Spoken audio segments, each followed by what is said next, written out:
बहुत लोग देख के इसको काफ़ी इम्पैक्ट हुए कि इन्होंने कहीं ना कहीं आई थिंक लोगों के दिल को छुआ और लोगों को लगा ये फिल्म देखनी है। जो मैसेजेस हमें आए वो ये, बहुत लोग तो ट्रेलर देख के आई थिंक कुछ लोग ऐसे भी थे कि यार ट्रेलर देख के बहुत आंसू आ गए हैं आंखों में, तो now waiting for the film, that film देख के क्या होगा। बिकॉज वो फिल्म आई थिंक वो पावर है फिल्म में, क्योंकि कहानी इतनी स्ट्रॉन्ग है, कहानी इतनी पावरफुल है, ह्यूमन हम सब के बारे में है कहानी इंसानियत के बारे में कि कैसे इंसानियत के तौर पे हम सब एक दूसरे के साथ आए थे कोविड जैसे मुश्किल हालातों में, तो उसके बारे में कहानी है। तो हम तो बहुत खुश हैं जिस तरह का रिस्पांस आया ट्रेलर से। Exactly what Raj said, actually what you said was absolutely correct, that this trailer is about the emotions of millions of people, globally, not just in our country. For us, the response has been so overwhelming because I feel there's so many people that connect with the experience. Covid काल के दौरान हम सब को effect किया था, वो हम सब सफ़र हुए थे, बस उसकी डिग्री अलग थी।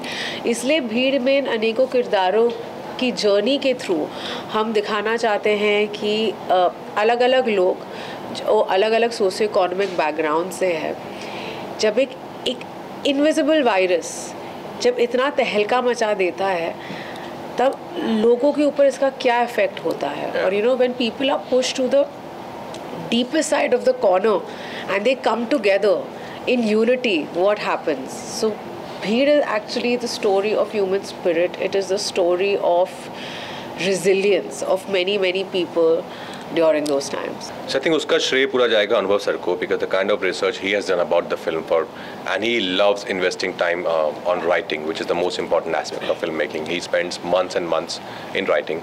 So I think once we got the script, everything was very much there. Yeah. So not like we had to really add anything or take out anything from the script. It was very much there, and we all had been through these emotions. So and it was very fresh in our minds as well. So it wasn't like it was a very unfamiliar territory for us. So I think we were just being very truthful to the written material because it was so great in itself. मेरे किरदार का नाम है सूर्य कुमार सिंह। वो एक police officer है और ईमानदार पुलिस ऑफिसर है। वो चाहता है कि प्रूव करना चाहता है अपने सीनियर्स को भी कि मैं I am capable of doing things, पर कैसे परिस्थितियाँ उसको इस मोड़ पे ले आके खड़ा कर देती हैं जहाँ पे उसको अभी ऐसी अनएक्सपेक्टेड हालात में वो पहुँच गया है जहाँ पे उसको पता नहीं था कि इतना कुछ हो सकता है। लाइक ऑल ऑफ अस, हमें नहीं पता था कि कोविड के बाद, कि कोविड के दौरान ये कुछ हो जाए, इतना कुछ हो जाएगा ग्लोबली हम सबके साथ। तो उसी की चलते सूर्य कुमार सिंह उस सिचुएशन में है, फिर वहाँ से वो क्या करेगा, क्या निकल पाएगा नहीं निकल पाएगा, that's Surya Kumar Singh. My character is of a junior doctor. I can't really say a lot because I feel like a lot of points of the film would be revealed, but she's a firecracker. बहुत ही दबंग लड़की है, बहुत ही gutsy लड़की है, and for whatever reasons she's also reach this particular point, and then you will see the rest in the film. I think बहुत ही दिलदार इंसान है वो।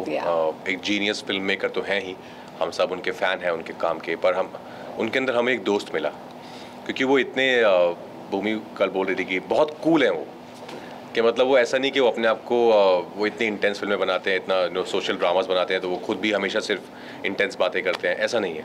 उनका सेंस ऑफ ह्यूमर है, बहुत कमाल का सेंस ऑफ ह्यूमर है, बहुत कूल है और हमारे बहुत अच्छे दोस्त हैं। अभी हम उनसे बैठ के दुनिया भर की बातें कर सकते हैं यहाँ वहाँ की, तो ऐसा नहीं है कि सिर्फ एक वर्किंग रिलेशनशिप है उनके साथ हमारा।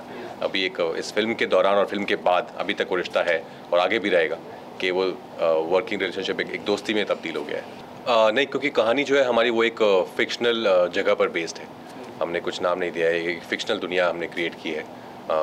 तो उसमें जो ये, जैसे मैंने पहले कहा आपको कि वो कहानी लिखी इतनी कमाल तरीके से गई थी ना, सब कुछ उस स्क्रिप्ट के कहानी के अंदर ही था, सब कुछ, every detailing was in the script about the character, about the other characters, the story, why it's happening, where it's happening, how it's happening. तो उसके लिए इतना रिसर्च करने की ज़रूरत नहीं पड़ी। तो सर के साथ ही बहुत डिस्कशन हमारा होता था, क्योंकि सर ने लिखी है, सर के दिमाग से ये सारे कैरेक्टर्स निकल के आए हैं, तो उनके साथ ही डिस्कशन होता था। और सर ऐसे निर्देशक है ना कि वो आपको स्पेस देते हैं, वो आपको फ्रीडम देते हैं कि आप एक्सप्लोर करो चीज़ों को। ऑफकोर्स अगर आप गलत जा रहे हैं तो वो आपको रोकते हैं, आपको सही दिशा में लेके आते हैं, पर ये उनकी एक अच्छी बात है कि वो ट्रस्ट करते हैं यहाँ पर एज एन एक्टर बहुत। आई थिंक जहाँ पे रिसर्च की बात हुई, वो पूरा जो 1 सवा साल था, हम हर कितने हमने इंटरव्यूज़ देखे टीवी पे, हमेशा यही हमें पता था what is happening with all the front line workers. You know, it was heart breaking. You know, in fact look at their courage, right? वो अपनी families को छोड़ के, अपने without thinking about themselves and their health, they were doing their duty. You know, so there were stories that we'd read, there was information that we had, there were actually people in our friends and families that were going to hospitals, that were going on duty every day, and we know how they were working. They were literally working for 24-25 hours. You know, उनके literally ऐसा point होता था जहाँ पे उनके हाथ गल जाते थे. You know, मास्क पहन के, ग्लव्स पहन के. हम तो नॉर्मल अगर हमें कुछ घंटों के लिए हम मास्क पहनते थे जब जाते थे, तब हमें इतनी तकलीफ होती थी. अब उनका सोचिए जिनको 24 घंटे मास्क, पीपी किट में, गर्मी में, ठंड में. It was a very very tough time for our front line workers, for all agencies that were working during the covid time. So I think ये हमारे लिए it's a great time for us to also, you know, remember all the sacrifices that people made during that time. हमने actually Covid के time पे shoot किया था film. Of course बहुत सारी कंडीशंस थी जो हम फॉलो कर रहे थे, जो गाइडलाइंस दिए गए थे सरकार की तरफ से कि ये आप कर सकते हैं, नहीं कर सकते, वो सबको अच्छे से फॉलो किया जा रहा था. क्योंकि एक डर तो था ही हम सब के दिल में भी कि ऐसा ना हो कि कोई एक केस निकल जाए हमारे इसमें भी. तो हम सब लोग रेगुलर लेवल पे टेस्टिंग चल रही थी, सोशल डिस्टेंसिंग मेंटेन किए हुए थे. एक्शन कट के बीच में ही हम लोग मास्क निकाल कर शूटिंग करते थे. और फिल्म में भी कई जगह तो मास्क एक्चुअली पहना ही है बहुत लोगों ने. ये तो पूरी फिल्म में बोलती रहती हैं लोगों को, जैसे हम बहुत सारे डॉक्टर्स बार बार आके बोल रहे थे कि मास्क पहनिए, मास्क पहनिए. तो ये भी पूरी फिल्म में बहुत बार बोलती रहती हैं लोगों को कि आपका मास्क है, आप मास्क पहनिए. तो आई थिंक यही मुश्किलों का सामना आई वुड से कि हाँ, दैट वे टफ था. आई थिंक कोविड काल में शूट करना ईजी नहीं है क्योंकि बहुत नया था सबके लिए. इससे पहले हमने ऐसा कुछ एक्सपीरियंस किया नहीं था. But I think we managed pretty well. जी बिल्कुल, everything that Raj is saying. क्योंकि उस समय आई फील मेंटली भी आप इतने डरे हुए रहते हैं, राइट? कोई अगर छींक लिया, खांस लिया, आप घबरा जाते हैं. स्पेशली यू नो, हमारी फिल्म में इतनी बड़ी फीचर्ड कास्ट थी, यू नो, तो उनके टेस्ट हमेशा कराना. तो आई फील जस्ट जो लोकल प्रोडक्शन थी, जो फिल्म की प्रोडक्शन थी, they worked really hard to make sure कि यू नो, अगर एक तो कोई बीमार ना पड़े, और कोई बीमार पड़े वो बीमारी हमारी यूनिट में ना फैले. But luckily there was nobody fell sick. बहुत ही स्मूथली हमने फिल्म शूट करी. एंड या इनफैक्ट जब मुझे पहली बार कोविड हुआ था, मैं फिल्म सेट पे ही थी, यू नो. सो कभी कभी it's out of control. But luckily जब हम भीड़ शूट कर रहे थे, खुले में शूट कर रहे थे हम, so it all went well. I think अनुभव सर के सेट पे एक चीज़ अच्छी होती है कि एक तो खाने के सर खुद बहुत शौकीन है, खुद बहुत अच्छा खाना बनाते भी हैं. तो उसकी हमेशा एक कमी नहीं रहती है, कभी नहीं.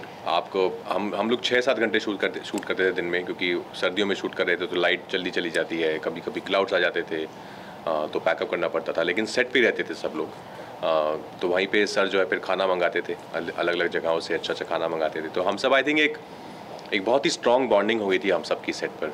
और पंकज जी जो हम सब से सीनियर हैं और one of the finest actors that we have in our country, उनके साथ यू नो बैठकर बातें करना, उनके एक्सपीरियंस जानना, और उनकी अलग अलग फिल्मों के उनसे हम क्वेश्चन करते थे, ये आपने सर वो फिल्म का सर वो कैसे था, और वो इतने दिलदार सब कुछ अच्छे से बताते थे हमको.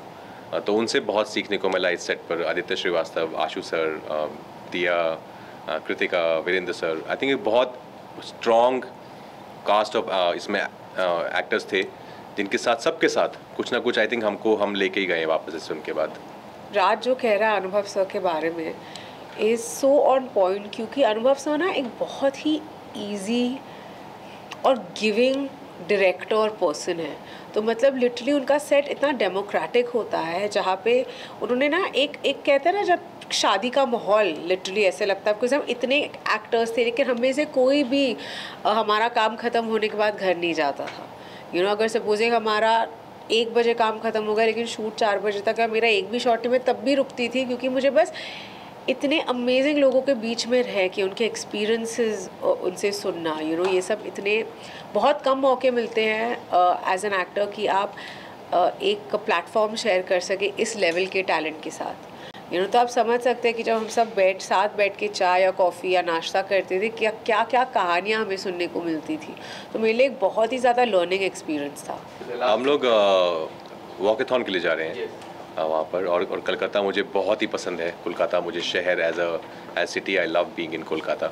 वहाँ का खाना ऑफ कोर्स, पत्रलेखा खुद बंगाली हैं, शिलोंग से हैं हालांकि, पर तो मुझे तो वहाँ पे अभी जब मैं जाता हूँ हमेशा तो कोलकाता जमाई बोलते हैं। So sweet. आई नो, इतना I feel so like touched. So sweet. मुझे बहुत ही it's beautiful. I think the way people give you so much of love in Kolkata. I think for starters, the food.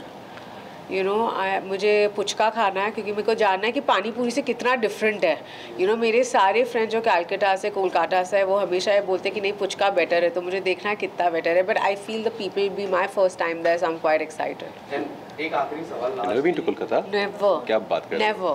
बहुत खुशी की बात है। नाटू और एलिफेंट विस्परर्स, अब हमारी कंट्री को 2 ऑस्कर्स मिले हैं और हम लोग बचपन से देख रहे हैं। ऑफकोर्स एक एनुअल रूटीन है कि सुबह 5:30 बजे उठकर जब भी डेट होती है बैठ के ऑस्कर देखने लग जाते हैं और बहुत इंस्पायरिंग लगता है, बिकॉज इतनी अच्छी परफॉर्मेंस, इतनी अच्छी फिल्म्स और ऐसे बड़े स्टेज पर हमारे देश ने 2 ऑस्कर जीते हैं। तो आई थिंक सिर्फ बधाइयाँ और बहुत सारा गर्व है RRR और एलिफेंट विस्परर के लिए।